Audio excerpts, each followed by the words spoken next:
Don't move. Turn your fantasy football into reality. Here's CeJay. I know I make mistakes. My wife points it out all the time. Oh, hey. Yeah, I'm not perfect, so I screw up a name here and there. Yeah, it's a concept. That's what we're looking for here. Hey, every draft pick that you make is not a starter. You know that, right?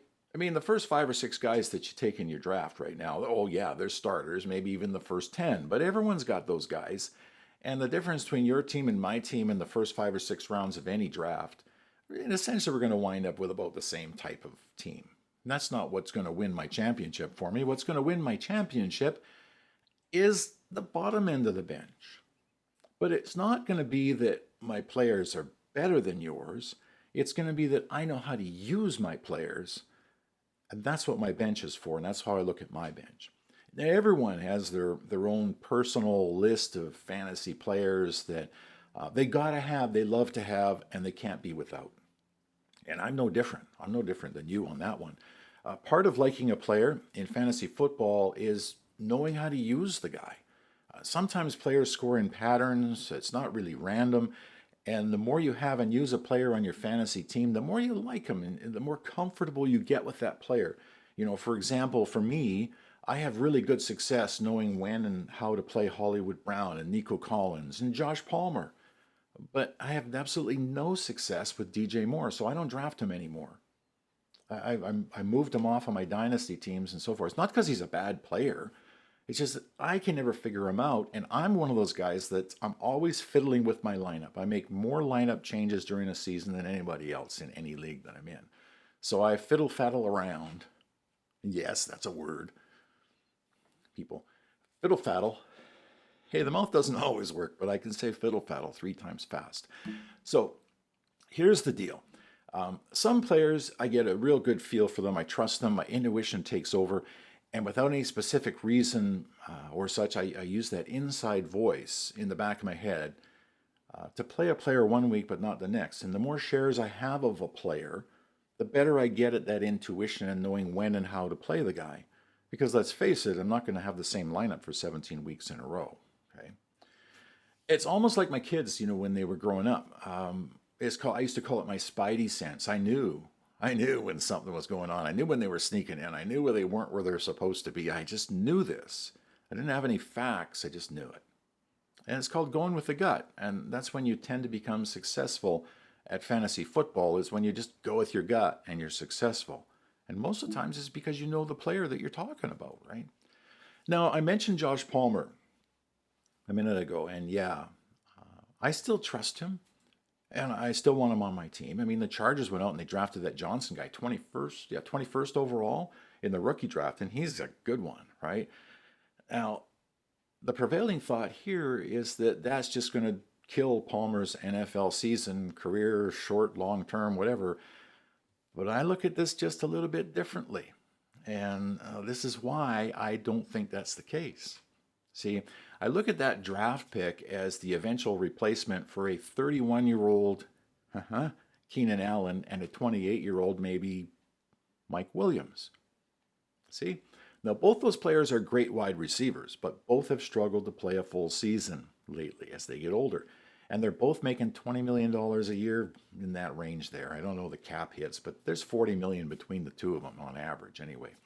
That's a lot of dough to be running around with 2 wide receivers, especially when you have a franchise quarterback who's going to go from $9 million a year cap hit to $53 million a year. Ouch.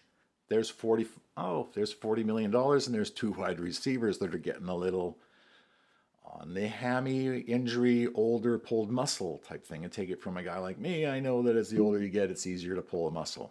I mean, I once sprained my ankle while I was sleeping. That's how good I can get at that. But that's still why I want Palmer on my dynasty teams for sure. And just because of the health of Allen and Williams, I also want him to be on my bench in the redraft if I have the space, that's for sure. Depends, of course, on how big a roster that you have. Because, you know, there's the 8-team league, standard scoring where you only have a bench of 6. And in that case, maybe Palmer's not the guy you want to have on your bench, but he's a guy you want to keep track of. You want to know who he is and keep track of him on waivers, and there's lots of guys around the league just like that. Now, if you really want to find out what's happening on a certain team, here's the secret, and it shouldn't even be a secret. This is so easy, right? NFL.com makes it super easy. A lot easier than relying on the generic news sources like Twitter, ESPN, and such. Right here. Did that come up? Okay. Every team listed at the bottom of the NFL.com website with a direct link to their site, direct link to their reporters, the guys who cover the team, the beat writers, the announcing team, the whole bit, and they're all there, and they all have their Twitter handles and their Instagrams and so forth. The local newspaper, the guys that ride the bus, the guys that know the team are all right there. Read their stuff, because they're the ones that are going to give you the real inside dope on what's happening. And you're not going to keep track of 32 teams, but if you go to those websites and look around, you're going to find out information that isn't readily available to some of your league mates. And that'll give you an advantage. So I did that. I went to the Chargers and to see what their first unofficial depth chart of the season was just released. And Keenan Allen, Mike Williams are wide receiver 1 and 2. Wide receiver 3, Josh Palmer. Who's number 4? The rookie wide receiver. But obviously that's likely to change. And one hammy away from being relevant, any of those guys really. And I'm not here to spout off about how good Josh Palmer is. He's just an example. Every team has a list, and every team has it. You do too. You have your issues, your players, some that work and all that. All I'm saying is that Palmer's a good example of a good bench player to have. Now, you have Palmer.